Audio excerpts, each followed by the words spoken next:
Senhora Presidente, senhoras e senhores membros da banca, antes de mais nada, eu gostaria de agradecer por sua presença e pelo interesse que dedicaram ao meu trabalho. Gostaria de agradecer especialmente aos meus orientadores, Marcos Garcia Meira e Leandro de La Jonquière, que tão generosamente me guiaram e apoiaram durante toda a trajetória deste doutorado. Agradeço ainda imensamente as colaboradoras deste estudo, Emília, Alice e Cecília, que estão nos acompanhando via streaming, e aproveito também para agradecer a todas e todos que estão assistindo a defesa à distância. Para começar a falar sobre o percurso de construção da tese que hoje eu tenho o prazer de apresentar, eu gostaria de evocar uma das primeiras leituras que compuseram esse caminho, a autobiografia de Maud Manoni. Nela, a psicanalista narra sua primeira infância vivida no Ceilão ao lado de Aya, a babá com quem construiu um profundo vínculo afetivo, com quem aprendeu a andar, falar e ler o mundo. Manoni conta ter sido abruptamente separada de Aya e narra as marcas dessa ruptura, presentes até a vida adulta.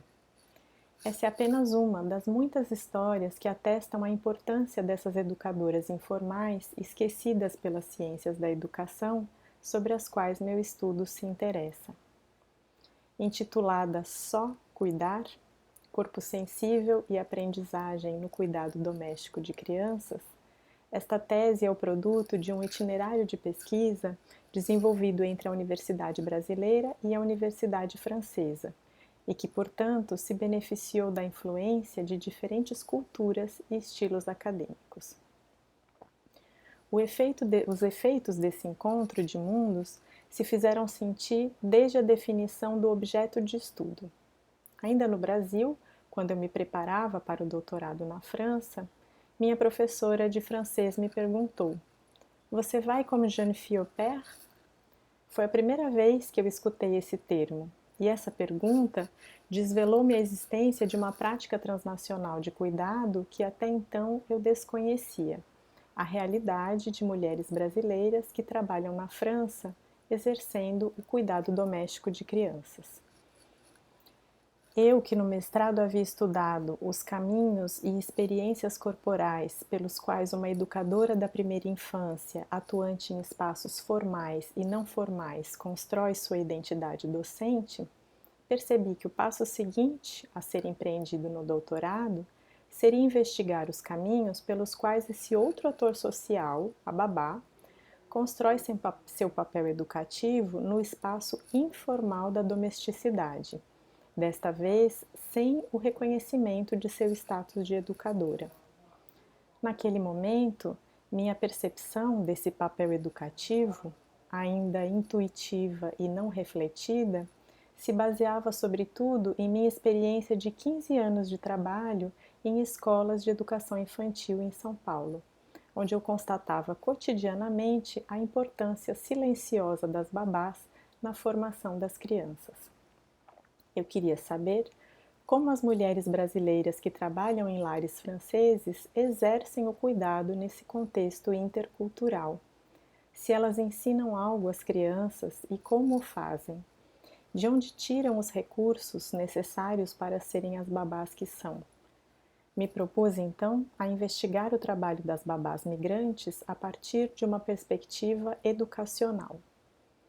As reflexões sobre o corpo pela ótica dos estudos culturais que eu vinha estudando no Brasil desde o mestrado, sob a orientação do professor Marcos Neira, encontraram eco e novas aberturas a partir do contato com os estudos levados a cabo no laboratório Experis, em especial em torno do tema Penser le corps. Foi a base teórica assim formada que me permitiu nesta pesquisa considerar o corpo como analisador, ou seja, analogamente a um elemento químico que permite revelar a composição, estrutura e funcionamento de uma substância. As práticas corporais e as artes de fazer cotidianas que habitam as narrativas das babás permitiram revelar como essas mulheres constroem seu papel educativo, evidenciando as múltiplas aprendizagens que permeiam os atos do cuidado, bem como os processos formativos que se estendem a todos os tempos e espaços da vida. A pesquisa do estado da arte também se beneficiou do contexto binacional da cotutela. Apoiando-me na bibliografia que pude acessar nas bibliotecas de São Paulo e de Paris, nos bancos de dados disponibilizados pelas duas universidades, bem como nas referências que me foram indicadas nos diferentes cursos, jornadas de estudos e congressos dos quais participei nos dois países, pude mapear o campo de produção de conhecimentos no qual meu estudo se insere. Constatei, assim, que o tema constitui uma importante lacuna na pesquisa educacional e identifiquei a existência de duas principais vertentes de trabalhos que tocam o papel educativo da babá, as quais meu estudo constitui uma via alternativa. Uma vê a babá como elemento passivo numa educação que se faz através dela, e a outra reduz a formação da babá a uma receita regida pela lógica da homogeneização e da eficácia.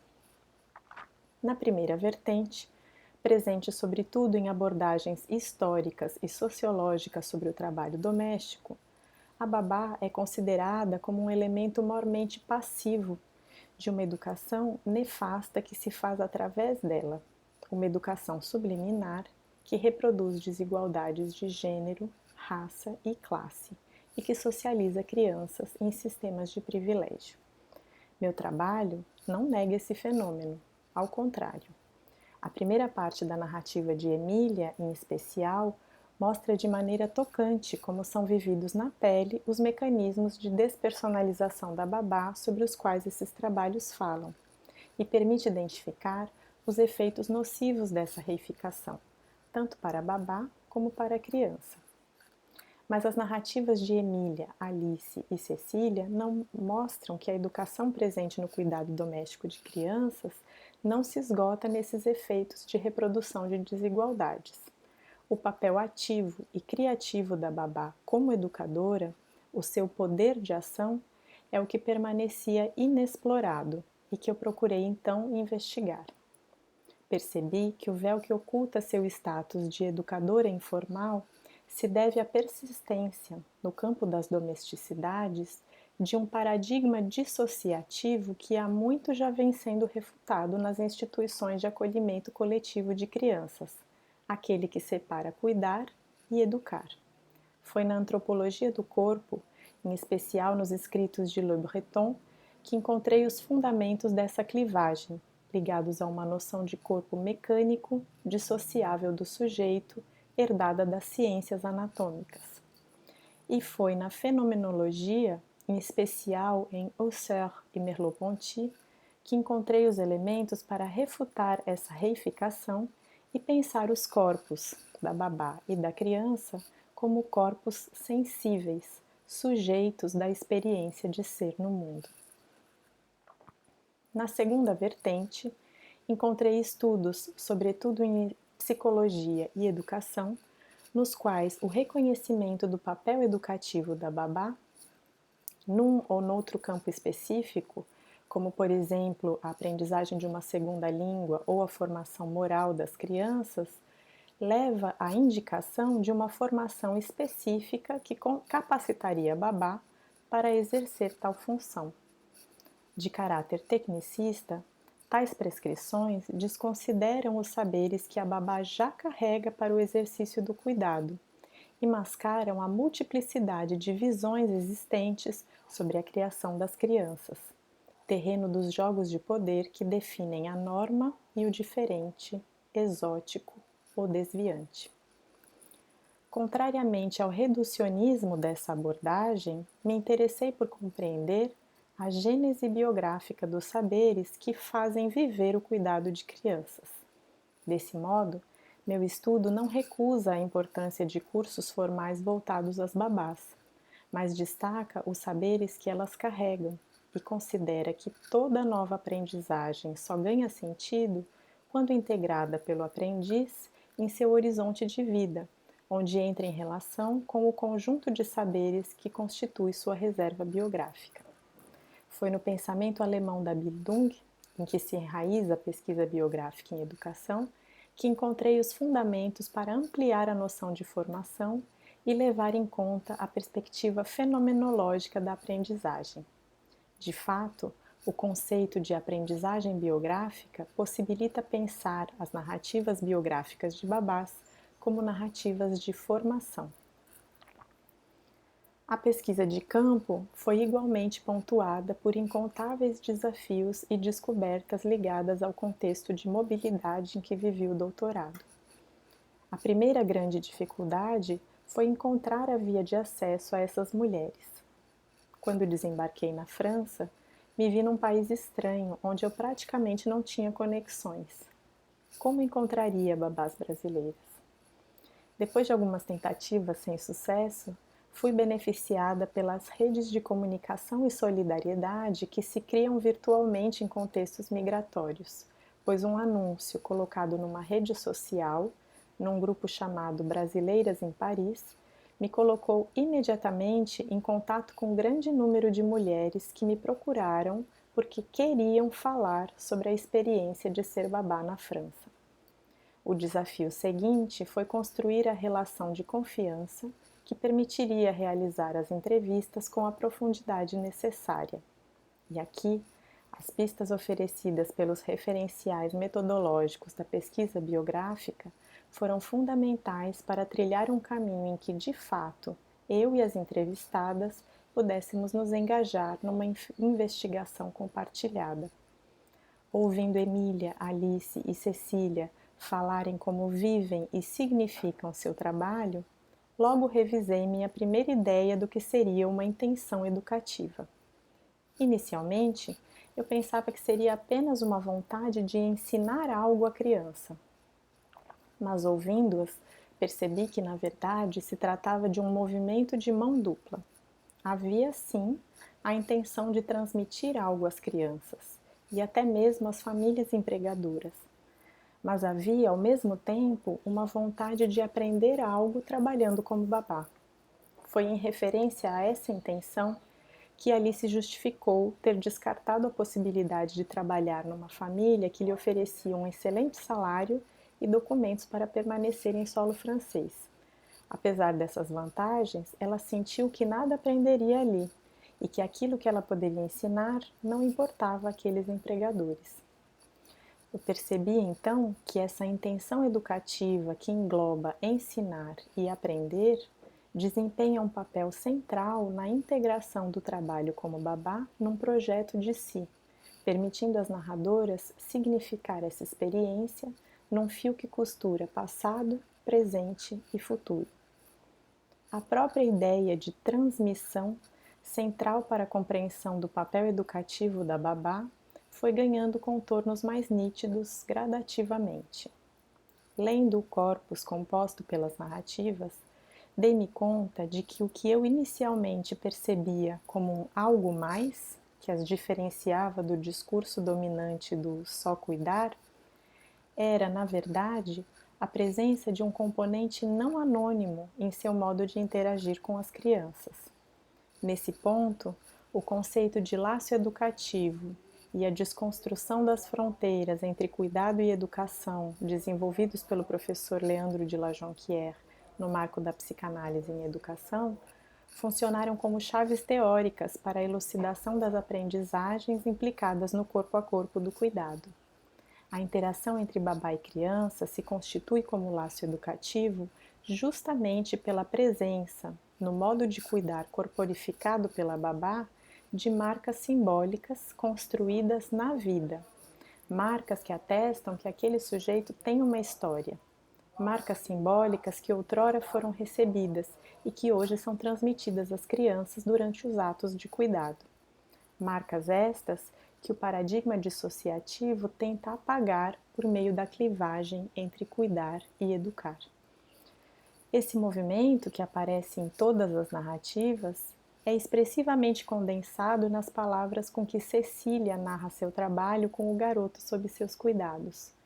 Eu transmito coisas da minha história que vão ficar na história dele, diz ela. A presença da babá migrante traz para dentro da intimidade das casas práticas corporais diversas, artes de fazer ligadas à higiene, alimentação, maneiras de ver o mundo e de lidar com os diferentes aspectos da vida cotidiana que, não fosse o laço educativo que une criança e babá, permaneceriam do lado de fora das paredes, ignorados ou considerados outros, diferentes, inferiores. No cerne da relação educativa que se estabelece na intimidade do cuidado, esses repertórios são objetos de uma transmissão, passando a integrar o universo da criança e podendo ampliar seus horizontes. Enfim, realizar esta pesquisa entre Brasil e França também me trouxe o desafio de apresentar a meus colegas franceses o conceito de transcriação, já que essa noção chave de meu trabalho não havia sido ainda traduzida para o francês. A necessidade de desempenhar, em certa medida, o papel de transmissora desse conceito me levou a pesquisar mais a fundo suas origens na poesia concreta brasileira, bem como sua passagem do campo da literatura para o da história oral, onde serviu de base para a elaboração dos procedimentos metodológicos de transposição dos relatos orais para a linguagem escrita. Esse mergulho e as ricas interlocuções com pesquisadores franceses do CIRB, interessados pela temática da escrita do sensível em pesquisa, me levaram a vislumbrar novas aberturas possibilitadas pelo conceito dentro do campo da pesquisa-formação. Em especial, as potencialidades formativas do procedimento metodológico da transcriação de narrativas e a explicitação do componente de criação presente no próprio ato de narrar a experiência. Para concluir, eu volto a Aya, a babá da história de Maud Manoni. Acontece que Aya, que Manoni grafa no livro como um nome próprio, equivale ao substantivo simples que designava a babá na língua portuguesa falada na Índia colonial.